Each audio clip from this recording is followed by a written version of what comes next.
Good morning, family. This is the Shutter Man coming to you once again in the wilderness of North America. I'm in my headquarters in Chicago, Illinois. I got my Bama banner behind me and my Bama hat on. You know, I'm rocking with my best friend, uh, Brother Buck Abraham, Brother Sanders from Tuscaloosa, Alabama. Um, I got like three, four topics I want to talk about real quick. You know, we talk about construction and we talk about business and branding and different things like that. But you know, I am a Muslim, a Christian, and a Jew, and a Jehovah Witness, and I'm a Catholic. And you may say, what the hell is he talking about? Well, you may not understand that Jesus was given the gospel, which is the Bible. Moses was given the Torah, the Torah with the Jews, and Muhammad was given for the Muslims the Quran. May peace be with all three of these great, mighty men and prophets. But Abraham was the father of all prophets. And Abraham would set the standard for all of them and us to follow. So why would we be divided by religion and labels when Abraham is the father of all prophets? So that was something the enemy has set up to divide us. So I got in a debate, not really a debate, but a discussion, because you know you're not gonna make me agree with nothing that I know is wrong, and you know I don't care what your education is or your standard is. You know I've been in this thing for 30 years, and I haven't been in it working for nobody. I've been self-employed all my life. I started my first business when I was 10 years old, and I'm 48 today. So I got into a discussion about the LGB. I believe that's the title of it. And if it's not, please forgive me because I don't want to disrespect nobody's organization. I got into a discussion about the Arabs thinking that they hold Islam down and they are the only Muslims. And then I got into a thing about Black Lives Matter. Then I got into a thing about what is the true religion of God. So that's four things: the LBG, um, the Arabs, Black Lives Matter, and what is the true religion. Okay, let's deal with the LBG real quick. You know, you all are my brothers and my sisters, and I love you all, but I don't have to agree with your lifestyle. And this is how I feel about it. And I can back this up with scripture, lifestyle, and by the way, my sister is a lesbian, and I love her to death. Um, you cannot connect LBG to the struggle in the civil rights movement or the movement of black people. And I think that's very disrespectful for you doing that. We have been suffering in America for almost 500 years. We built the country. We was brought from Africa on a ship named Jesus in the year 1555 by a man named John Hopkins. His father was a great navigator and taught him how to deceive and master slaves and master the sea. And he brought us over here on a ship named Jesus. Now you Google John Hopkins and you'll see. The Washington Monument, the one that stands up like this, it's 555 feet. It represents 1555, the year that we came to Jamestown, Virginia. That's the first ship came. Okay, so LBG doesn't have nothing to do with the struggle of black people. If you want to be gay, I believe that's your right. I believe we should protect you and we should respect you. I don't believe nobody should have a right to tell you who you shouldn't be and what you can't do as far as that. I even believe I'm totally against abortion.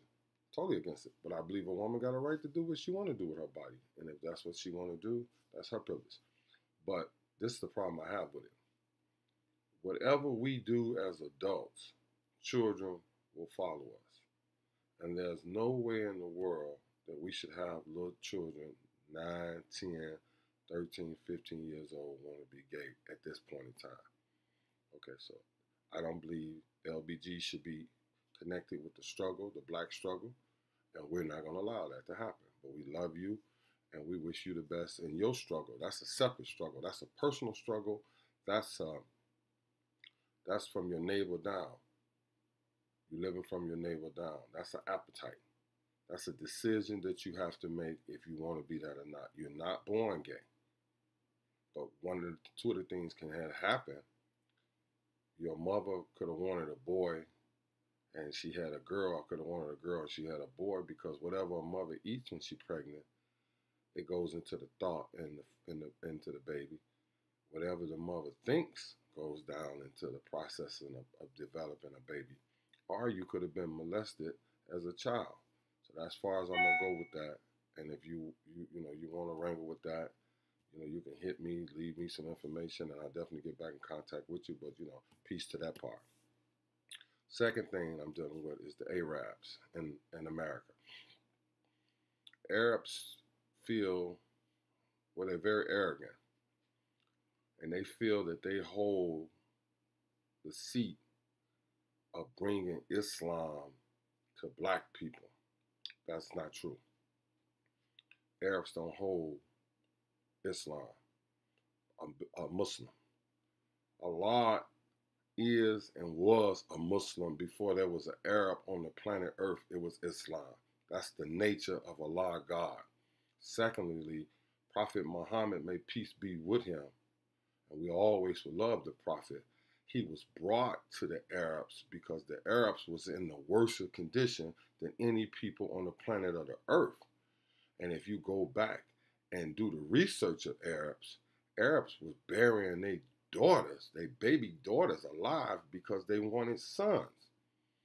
So the Prophet had to come and clean the Arabs up like we sent Moses to the Jews to clean the Jews up.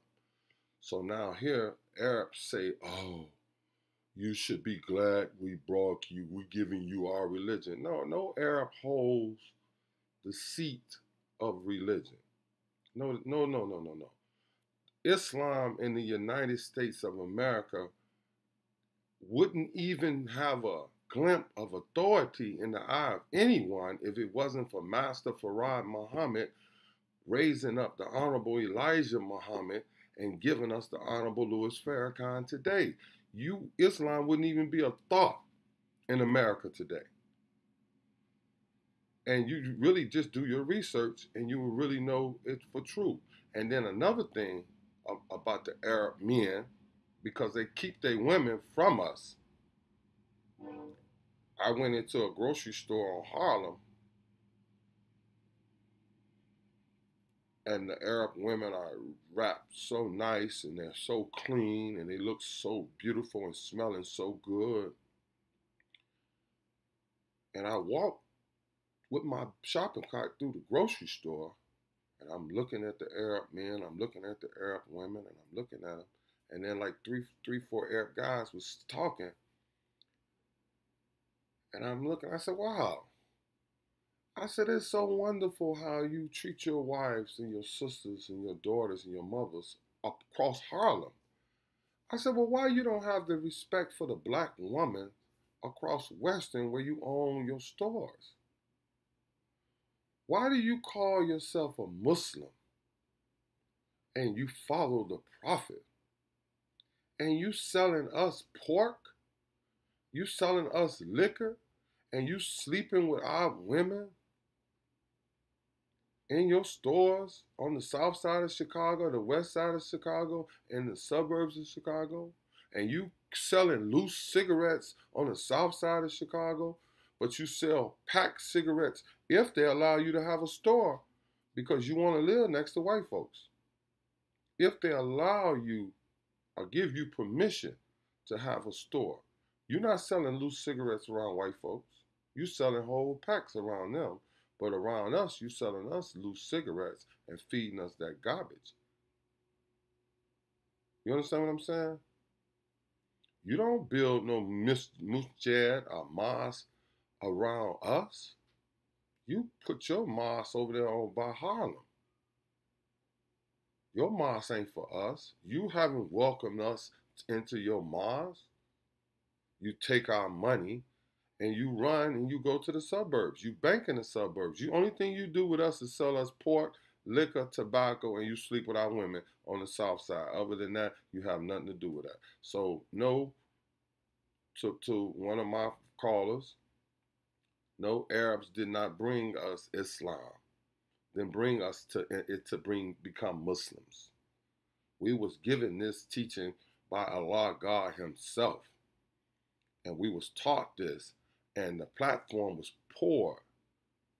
One of the platforms was poured by Noble Jew Ali, who brought Islam to America, and they rejected him. But Noble Jew Ali is one of our fathers, and one of the foundation pillars of Islam in the United States. And the Honorable Elijah Muhammad is the one who finished pouring it, and the FOI and the MGT are the ones who smoothed out the concrete that you standing on, and you have the right to say Assalamu alaikum in the United States is because there was black people who had died, because there was a time you couldn't even read the Quran. You couldn't get the Quran. You would have to go to the library and read the Quran, and you would have to keep the Quran in the library. You couldn't take the Quran outside of the library and read it. But all of the masonries and the Shriners and the Illuminati boys and all of them, they have to take their oath on the Quran. Why is they taking their oath on the Quran and not taking their oath on the Bible? So that's part 2, dealing with the Arabs. I still love you. Assalamu alaikum. But we're gonna control our own neighborhoods. We're gonna put our own stores in our neighborhood. We got over $1 trillion. Black people are waking up, and we're gonna do something for ourselves. Thank you so much for assisting us when we were the Quran talks about the blind man tapping his way up to the Prophet Muhammad, may peace be with him, and the Prophet was talking to a European trying to convince him of Islam, but the blind man was willing to accept Islam, and the Prophet Muhammad, peace be with him, frowned at the blind man, and Allah frowned at the prophet because he was very disappointed in the prophet spending time on a man that never would accept Islam, but the black man is ready for Islam because Islam is our nature. So that's part 2. Now the third thing is Black Lives Matter. Okay. Now, they saying it came from the University of Chicago. The guy funded the money and all this and that, and it's a fake and all that. Let me tell you something. I think it's 2 or 3 sisters that's really running it. Now they saying that the board is a lot of lesbians and gays, and they trying to convert it over so it'll be a hidden agenda for the gay community. Let me explain something to you about my God that I serve. You got a plan, I got a plan. But the only plan gonna work is Allah's God's plan, our Jehovah plan, a Yahweh. He has 99 names, so we ain't gonna fall out about that. So if those who started Black Lives Matter is using it for bad intents, Black Lives Matter has really done a lot for not just black people, but all people. And just like Kavanagh, the football player, what they made mischief for him and firing him was the worstest thing they could have did. The boy is on fire. The boy said he would spend $1 million, and now he's doing 10 for 10. He's spending $10,000, and you come up with $10,000 to your own organization. So the boy is on fire. So what you done is woke up a sleeping giant. You should have just let the boy play football and throw the ball and make him a few $1 million and get old and broke and die like the rest of them all do. So Kavanagh is something to deal with now.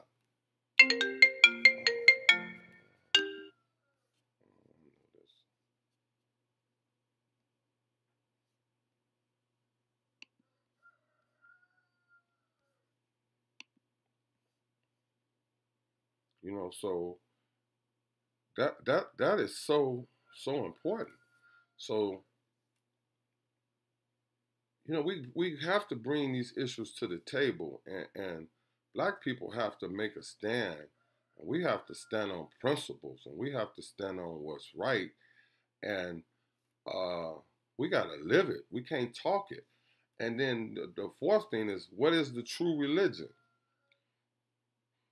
Well, God has given us a religion. It's not. It's well, actually, man came up with religion, but God has given us a way of life. So whatever was the religion of Adam should be our religion.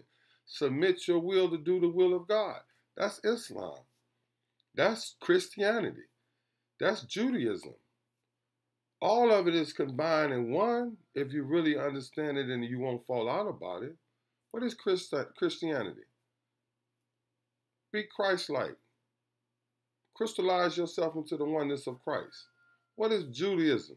Judaism is a agreement that you make with God, a cultic agreement, a bond agreement that this plus this must be done by you, and this plus this must be done by God, and that's an agreement in order to be a Jew or continue to be a Jew. And if you break that covenant relationship and agreement with God, you're no longer a Jew. What is a Muslim? One who submits his will to do the will of Allah. So what are we falling out about, family? Look, let's pull this thing together. Let's make the devil a liar. But the biggest problem that I'm seeing in business and relationship and life and politics, that the devil is controlling everything, not just outwardly, but the little devil that's in us. We all got that little fella right here and that little fella right there. We all got them. You got the yin and the yang. You know when you're doing right and you know when you're doing wrong. But the problem is the little good guy in you do wrong so long, you silence him. And the little bad guy in you start financing him. So just a little fireside chat from the Shutter Man in the wilderness of North America. Drop any your opinion, and I'm gonna respond to each and every one of you. I'm all over this thing.